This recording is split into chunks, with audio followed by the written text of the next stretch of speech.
learned anything through network marketing and life and social media, there is not just one way to do this. And so the platforms on social media, those are like personality based. And so if we say some things today that you're like, no, that ain't gonna work for me, then just put that down and pick up the little tidbits and the nuggets that are in here that you can go home and use on your Instagram that's going to appeal to your audience in a way that feels comfortable for you to share, and it's going to be received in a great way. So we just want to give you just some encouragement on some things that we've seen to work well, and the best thing to do is just to start posting, and then you're going to be able to analyze, okay, this is what's being received well, this is what's helping you to connect with people, and that's going to be how you're going to be successful on Instagram. Yeah.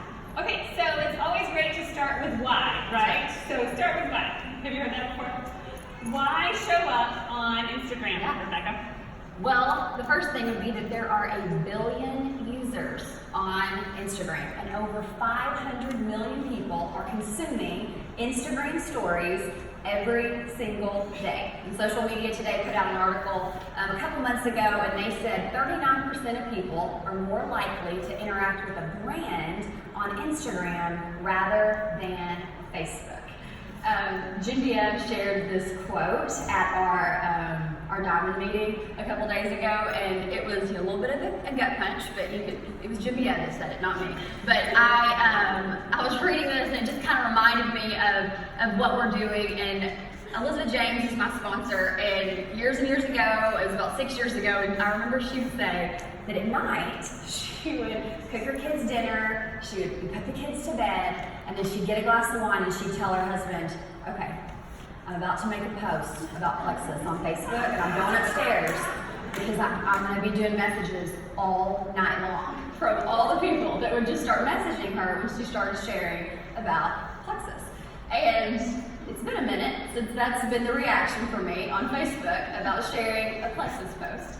And I think what I've kind of had to realize, especially 6 years in, is that I still recruit and am active on Facebook, but it's Instagram where I'm able to grow with people that I don't know. And so that's why I kind of moved over to Instagram. I don't know that I've ever, I'm sure I have sponsored or gotten a customer on Facebook from someone that I don't know, but that would be the minority. While the majority of people that I'm bringing into the business and introducing to Plexus on Instagram, I've never met them, and I don't have a real life connection with them. And so, again, the longer that I'm in the business, I can't keep fishing out of that same warm market bucket that's on Facebook. And so that's why I think Instagram is where you're going to want to hang out as you've been in it longer and you're wanting to expand. Okay, so if you're feeling like, oh, my audience really knows me well on Facebook, I'm not getting a lot of traction there, and they want to maybe meet new people, Instagram is the right place for that. I think so. Yeah, I think so. Okay, so what are some of the big differences between Instagram and Facebook, Rebekah? Well, what I've seen is that obviously on Facebook, we know most of the people. Maybe you sat next to them in second grade, or you sit next to them on the pew on Sunday morning, but there's some type of real life relationship there. You're probably going to wave to them at Kroger, but if you're on Instagram, you don't know a lot of those people. I follow tons of people that I don't know, and you know what? I connect with those people. I've made friends and sent baby gifts to people on Instagram that are just my friends that I've met there and that I connect with. And again, I've never met them. On Instagram, you're not opting in to a relationship. On Facebook, you're having to send a friend request and they're having to accept it. While on Instagram, hopefully you have a public profile. And so they're just able to start following you, or you're starting to follow them, and you can see, is someone that I want to interact with? If you're still really actively sponsoring and recruiting on Facebook, don't let this rock your boat. Keep doing what you're doing. But if you're feeling maybe those feelings of, again, my bucket's looking kind of dry, that's where you can move over to Instagram and go, okay, I'm going to start a new market here. I'm going to start some new relationships. Another thing about Instagram would be that there's hashtags. I know we use hashtags kind of humorously on Facebook, but they're not going to give you that same kind of traction like you're going to get on Instagram. And so that's able to connect you and get more eyeballs on your post and different things, where on Facebook, again, you're kind of cycling through that warm market. And then the biggest difference for me, and the reason that I just have seen, I think, more traction on Instagram is the Instagram stories, and we're going to talk about those a little bit more. But the story interactions, if you're posting maybe on your Facebook stories and your Instagram stories, I know I see, I have about the same size following on Instagram and Facebook, but on Instagram, I see about 10% of my following, my audience, whatever, that are looking at my stories and consuming that content versus like 1% on Facebook. And I feel like it's all going down in the stories on Instagram, and so that's why I want to hang out there. Okay, so your Instagram stories get you the most traction in your business. Yeah, the way I look at the difference between Facebook and Instagram is Facebook is like in real life people, and Instagram are if I'm wanting to broaden my horizons and grow. All right, well, what about posting the same content to Facebook? Can I just like copy paste and do one to the other? Well, that is always like one of the very first questions that people ask, and so we wanted to talk about that because the first thing is you are the captain of the ship. You should try it and see how that works. And I've been on Instagram since I think 2010, and so I've tried lots of different things. And I think one thing that's kind of helped me personally to be successful is I'm always willing to just put myself out there and try it. And if it doesn't work, then I'm like, oh well, or I'll shift and pivot, and then I'll try something else. And so just start posting, and then kind of maybe if you can figure out some analytics and ways to kind of track what's working, what's not. But I'll share what I've learned about pushing the same content from one platform to the next, and that is if you're trying to grow one of those platforms more than the other, like maybe you're still serving Facebook, but you're wanting to grow your Instagram, I would post that content first on Instagram. And then maybe a few days later, you post it on Facebook too, so you can still serve that audience.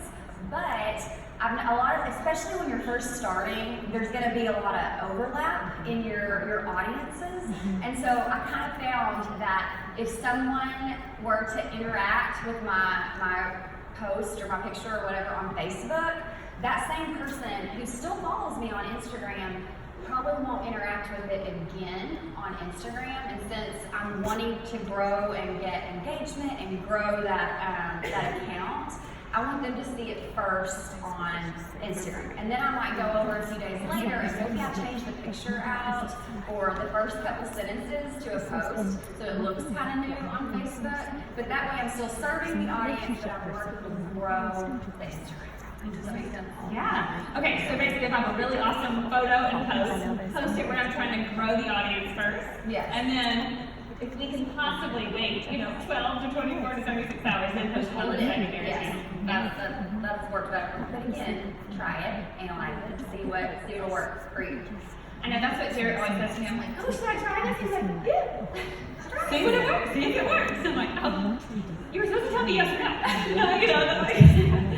Okay, so as we are attracting people, what does that really mean? Like, what does attraction marketing mean in social media?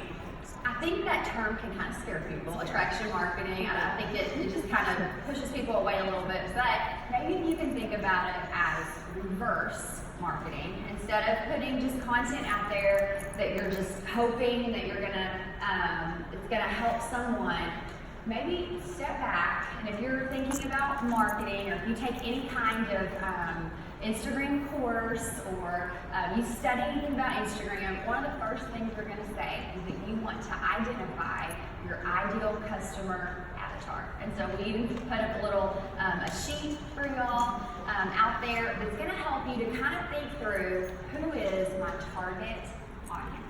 And I know that we've heard this many times before, but it's so applicable to Instagram that if you're talking to everyone, you're kind of talking to them.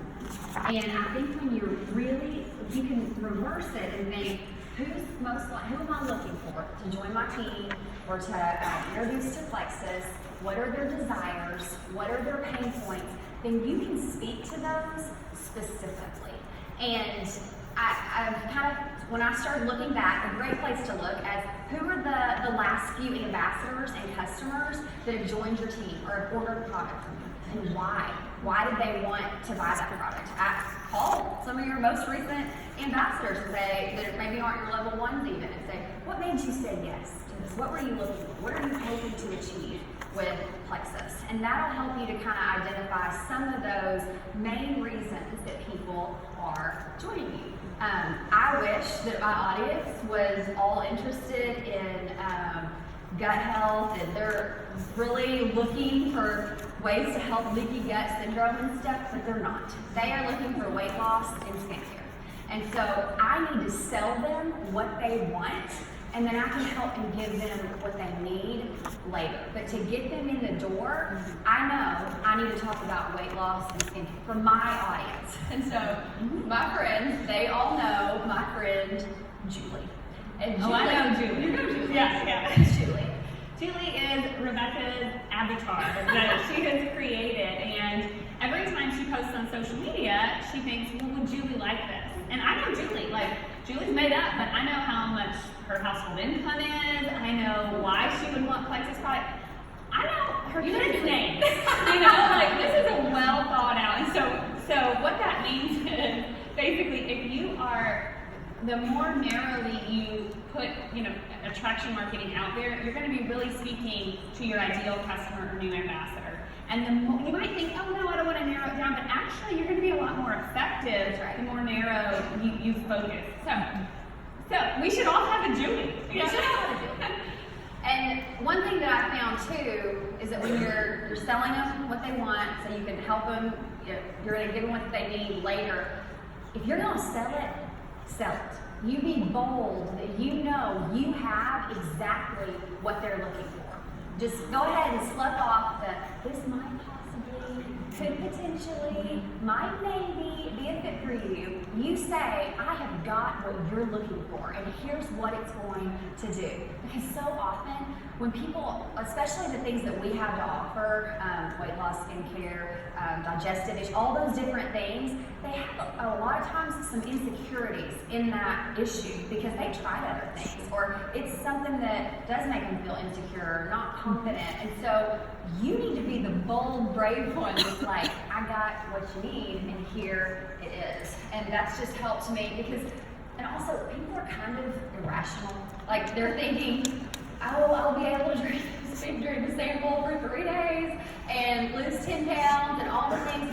You need to be able to get them in the door with really bold language, and you can do that on your social media posts, because it's not that you're the expert, but you're connecting them to something that can absolutely help them.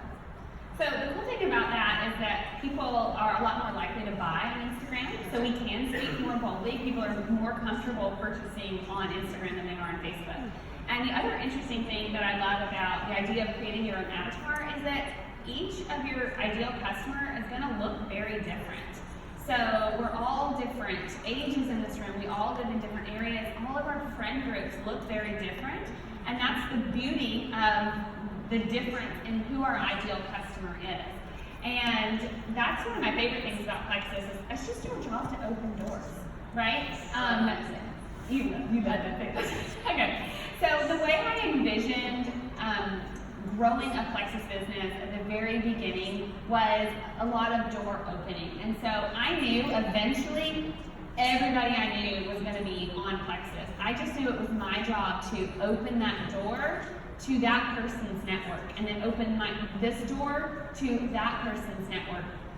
And the more doors we open, the more points we have, the more we get paid. And that's what our job is, to open doors for Plexus to sell more product to those new networks. And so these Julies and these Sarahs and these, Suzannes that we can create in our mind of avatars, it's going to make us a lot more effective in the information we share to people. Okay, so how do we add value on social media? This is one of my favorite things to think about as I'm posting this. Yes, so I think when you hear add value, you think, I have to be an expert, and I'm going to have to offer tips on everything, and I'm going to have to, again, just be able to teach things all the time. I'm going to add value. But maybe show of hands, how many people in this room got to jewel level before 2 years or less? If you hit jewel level within 2 years, a lot of us. And so what I've seen is that we're kind of forgetting that all those years before you entered Plexus, you were giving value to your community, to your friends on Facebook, to the people that were around you. And that may look like you were liking and commenting on your social media posts. Maybe you were active in your church group or something in your community. You were connecting with people, and those people considered that valuable. They thought you were someone that was adding value to their life. So when you all of a sudden were like, oh, look, I found this pink drink, they were like, oh, I know her, I like her, I trust her, I'll have what she's having. Because they all those things. So then, over the next 2 years or so that it took you to get to that level, all of a sudden, a lot of your value add was Plexus, Plexus, Plexus, Plexus, Plexus. And you're still in the same bucket, fishing out of all these people, right? And that's been the main thing that you've been talking about. And so then, once you get 2, 3 years in here, and you've mainly at this point just been talking to all those people that you were adding value with for years before, there's a little bit of this like, and you're like, oh, I don't have anyone left to talk to about this. Because in your warm market and those people that have been receptive to Plexus thus far, you've kind of not been giving them value in other areas.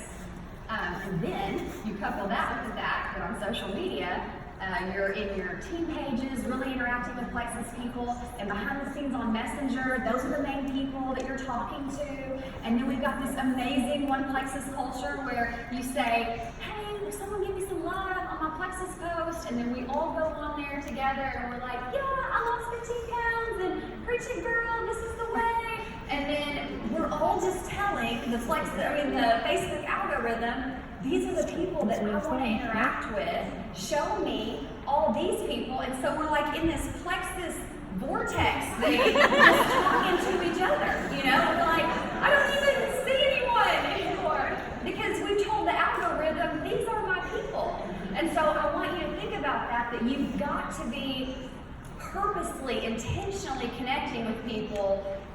That's part of our job, is to go find those people to interact with, add value. And on Instagram, it's a whole new place where we also, especially as Jules, we've been here for so long, we've got teams that are liking and saying, oh, good job, and they want to do what we're doing. And so you post a Plexus post and you get, your 30 likes or whatever on that, and so that makes you feel good that, oh, okay, but they're probably all Plexus people, right? And then you go over to Instagram and you only get the 3 likes, and you're like, oh, no one likes me here. But it's because you've been giving all this value on Facebook for so long, but what if those 3 people are those new doors? And they don't know Celeste, they don't know Brooke, they don't know Kristen, they don't know anyone. Maybe they're in Mexico. I'm serious. And you get to be the one that opens that door, even though you only got 3 likes on the Instagram post. Just put that down and say, I'm ready to be brave, and just try it. It's worth it. Last year, I think I enrolled 85 people, and 40% of those were people that I've never met on Instagram. That just realized, like, someone else just gave me their social through Instagram Messenger, and you don't even know their name. And so it's just a great place to open. And I just tell you that just to know, you look at it and you're like, oh, it's just pretty pictures, and I don't want to go over there and do it. Yes, you do. Yes, you do. And they don't want perfection. They just want reality. And the people that I always sign up, it's because we're connected in a way. And the Instagram stories, because it's all this like behind the scenes. It's not the pretty pictures and all the things usually. It is kind of on the Plexus trips because there's a lot more pretty things, but usually it's not. And it helps them when that behind the scenes makes them feel like they are connected to you. It's familiar to them because it's just showing these little parts of your day. And so it seems like, what am I even doing here? But you're doing something. You're connecting. Yeah, so when I think of adding value, it doesn't have to be, like Rebekah said, you're all of a sudden an expert. It can just be you're making someone laugh. That's or right. you made someone smile, or you shared something from the heart that impacted their life. And a lot of times, I know this is something I struggled with, I think some of my natural strength zones, I think, well, doesn't everybody know that? But really, they don't and we don't. And so when you share in that really cool new way you found to like make toast that you think is just really easy, actually we don't know that. And so even just the simple things that are really natural to you, that's probably what your audience needs to hear the most, because your strength zone isn't my strength zone. And so so just step outside yourself, maybe ask your friends or your guest here, what are some of my strengths? And then you can go kind of in that direction and start sharing, even if it feels scary. And I just want to say one more thing on that, but just that our goal is not to be Insta famous. The goal is not to get thousands and thousands of followers, because I do have a lot of followers, but most of them are coming on there saying, "Oh, your earrings," and they're gone. Like, that doesn't really do anything. That's nice, but that doesn't. I do love your earrings. Thank you. But that's not really the goal. And so, what is to connect with people. And so I'm just going to tell you, when you're building a personal brand, if you want to be Insta famous and you go and every single post is about ketogenic recipes or how to connect, how to do macros or something like that, yeah, that's going to get you a lot more people. The personal brand, when you're sharing about your life, you're sharing about your kids, those things, it's a lot harder to grow that just being a happy Christian mama. It is. But it's easier to connect to a personal brand than it is the macros and the keto. So the numbers, those are vanity metrics that aren't going to do anything. It's if they're engaging with you. Are they responding to you? Are they Instagram messaging you? Those are what you're looking for.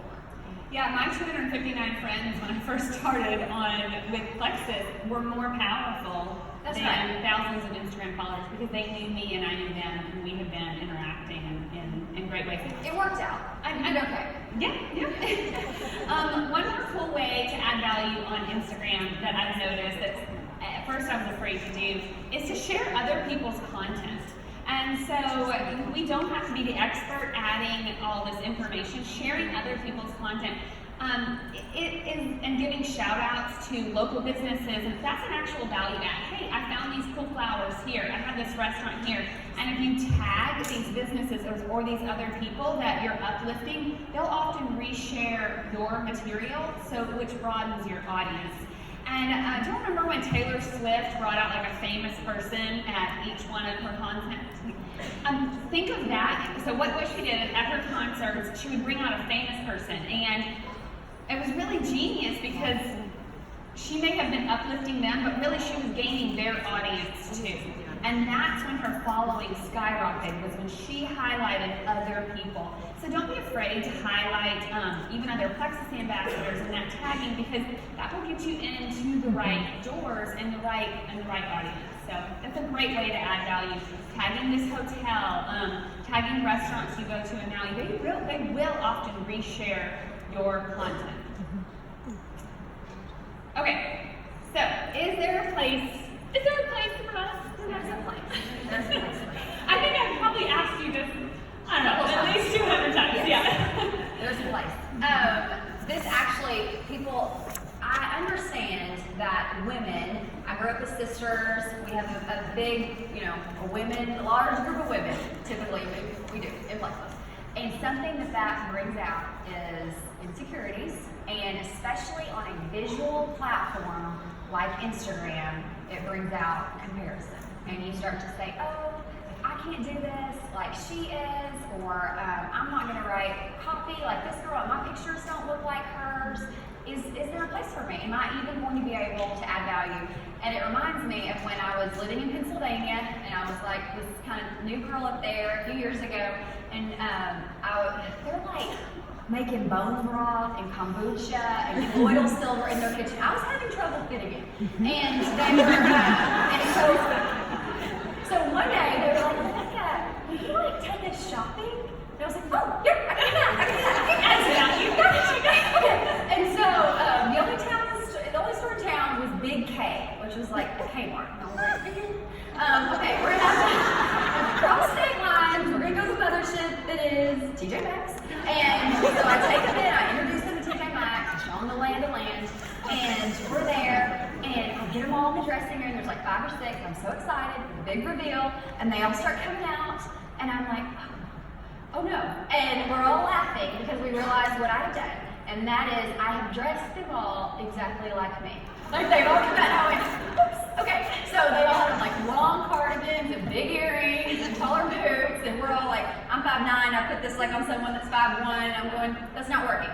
And so what I realized is that Instagram is kind of like that too. Like you see what's working for this person over here, and go, oh okay, I'll put that on. And then you see how they're talking, like their verbiage and stuff, and you go, oh, that's kind of working for them, I'm gonna put that on. But what happens to me, if I go and I order something online, or I take something off of that mannequin, and then I get it home and I put it on, and I'm like, this is not me. This is not me, it's not working. And when I'm wearing something or trying to be something that's not me, I'm immediately insecure, I've lost my confidence, I'm not feeling it because I'm just not me. And so there's things that you can put out there that are you, and that, like Kristen said, it may feel like it's not a value add because it's so innate to you, but that is your value add. I had a lady call me, we were doing a coaching call a few weeks ago, and she's a senior gold on our team, and she's like early 60s, late 50s, right? She's somewhere in there, and she was like, right. I don't know if Instagram's for me. I don't know if I can do it. And I'm just never going to be able to get one of those 22-year-old influencers over there. And she was just on and on about not being able to get the 20-year-old influencer. And finally I was like, you know what? You're probably not. Like, you're probably not going to get the 20-year-old influencer. But because that was who she was trying to target and who she was trying to talk to. Meanwhile, she's in this like sandwich generation where she's taking care of her aging parents. She's also kind of helping with grandkids. She's going to doctor's appointments for them. She's seeing her parents' health declining. She's got an amazing health testimony. She uses her Plexus income. They've retired. They've gotten an RV. They travel around, and she has all this stuff that's so relatable to her network. And if she would stay in her lane and talk to those people, they are going to be like, oh, if she's doing that, then I can do that. Meanwhile, the 22-year-old probably isn't going to get my friend because they're not needing the same kind of things. They don't have the same desires. They don't have the same pain points. Their Plexus can be able to serve them. And so whenever you start to say, is there a place for me, go back to that ideal customer avatar, how you can speak directly to them. And so often, your ideal customer looks a lot like you. They're going to have a lot of those same pain points, desires, all those things. And so you're your best focus group. If you're thinking, oh, those long posts, I never hit see more, I don't want to read all that, then don't post it. If you're not going to read it, are they? Like if you're thinking, oh, I'm not going to respond to that, well then they probably won't either. And so speak to how you would want to receive that as well, because you're a great focus group. Well, I'm just thinking, man, like she might sign up her friend whose granddaughter is the 22-year-old influencer, right? And so, yeah, there's a lot of room for all of that. Okay, so there is a place for all of us on Instagram and on Facebook. All right, so as we are reaching out to these strangers and these new people, what is the most effective way to do it? Real quick and real honestly. It's the Instagram stories. It is. It's going to be where people, I think too, but it's behind the scenes. and no one knows if they liked it or if they commented. And it's always like a lot of times seemingly small things that just start a conversation. And then I'm going to respond with a question and to talk to them. The Instagram poll, I know Emily Gibson has shared several times about those Instagram polls on the Jules pages. That is where it's at. That you've got a poll on there, you swipe up, you can see exactly who's voting, and then you start that conversation. Those have been huge for me. I was an English journalism major. I studied creative writing. I love mommy blogger for years. Writing's probably one of my strong suits. I have never been able to craft a message on Facebook. Lots of cold messages. On Instagram, because I already knew them. On Instagram, I cannot write a cold message to someone I don't know without it sounding spammy. I can't. And I reached out to a lot of Insta gurus in places, Emily Roberts, and Emily Gibson, and Trisha, and Bridget, and Amber Miller, and said, am I off here? Like, are you doing that? And they all said, no, it's all in the stories. And so, if you're wondering where to spend your time, it's those Instagram stories. If you never post on your feed, post on your Instagram stories. So when you say reach out to people on your stories, is it the people looking at your stories and maybe the people responding to polls? I really don't personally, but again, try what works for you. I don't really look at people that are viewing my stories and then reach out to them. Sometimes I've done that and then I started following them and then I'm responding to their stories. But most likely they've interacted with me, so I know they're paying attention to me. And then I love Seth Godin says, marketing is a contest for people's attention. And so that's the biggest commodity on any kind of social media platform is attention. And so you've got to be there to get that.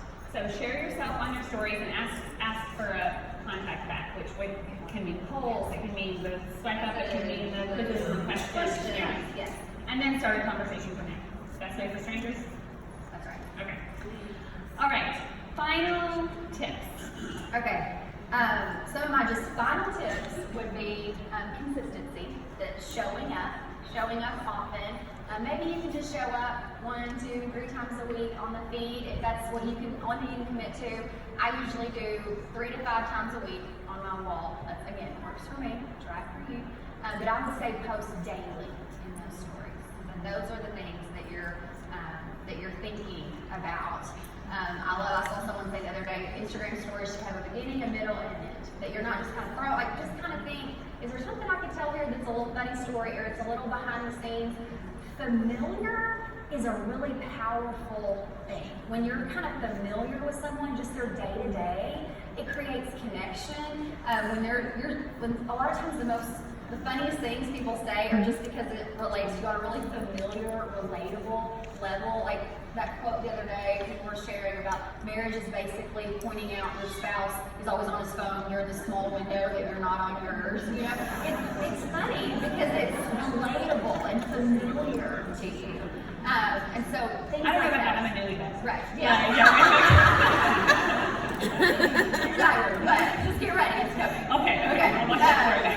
But also I would say hashtags. That hashtags can improve the engagement on your post like 12 to 20%, depending on how many hashtags you're using and which ones you're using, and getting more eyeballs there. If you're like, I have no idea about hashtags, I wrote a blog on my website about that a couple of weeks ago, and that's just kind of a starting place on hashtags, using hashtags appropriately on your post, planning out your content, that you're not, even if it's a week in advance, that you just kind of know, here's where I'm going to post this. I like to do mine 30 days out so that I can see, okay, my family's doing this, I'm going to do this here, I'm going to do, these are my big plexus posts this month, here's what I'm going to talk about that.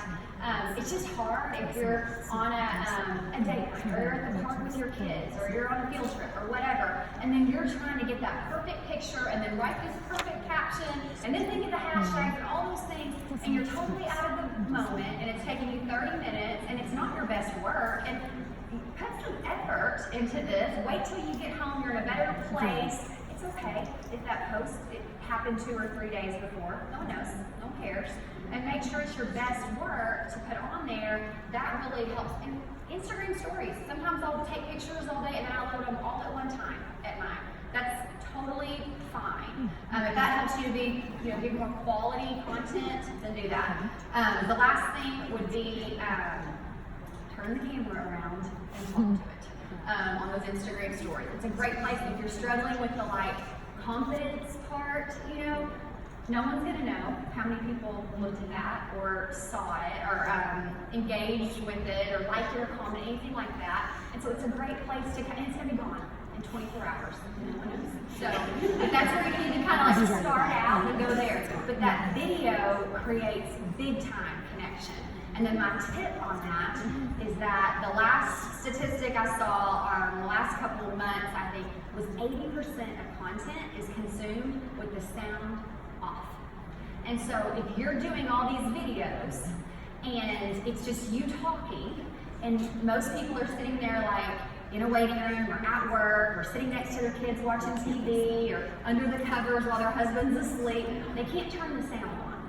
And so if you post those videos, go back over it with a little caption, and either one, put something that creates curiosity, so they want to turn the sound on, or it makes them come back and watch it later, or it just kind of guides them through the main idea. It's going to keep them clicking through, and you're putting content on there, and so what are you saying? And so that it's continuing to connect. So just know, most of the things you're putting on there, they're not ever going to hear you say it, but if you can keep them engaged through those subtitles, there are real subtitles, but you're just kind of adding some tips there, that's helpful. And then the last thing that I just want to say is something that my mom, she and my kiddos got today, which is really extra fun this year, that she called me a few months ago, we were on the phone, and then she just kind of randomly said this little thing. She's like, oh, and I guess what? The Lord's been telling me this new thing. And I was like, well, do tell.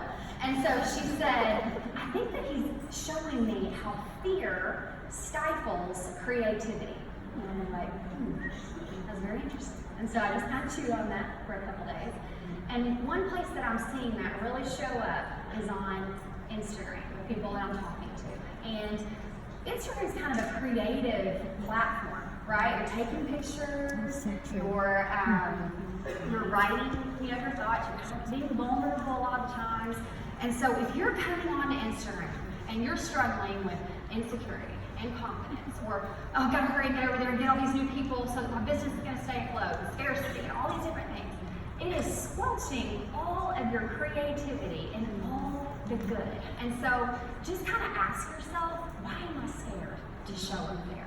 Why am I not confident that I can add value, that there's a place for me on there? Because the people in this room should be the most empowered to go out and share about Plexus, and the most excited to say, look what Plexus can do for you. We are the keeper of the stories and all the good things that can bring so many people into Plexus. And so I challenge you to go out and say, I'm going to post for the next 30 days. We definitely have a lot of free things that we can be sharing, exciting things that can hopefully open a lot more doors for us. And I just know that you can do it. I love, every time I meet someone new here, I'm like, that's such a high quality, cool person. And so I know there's so much good in this room. And I just can't wait to see how you share. Oh, thank you, Rebekah.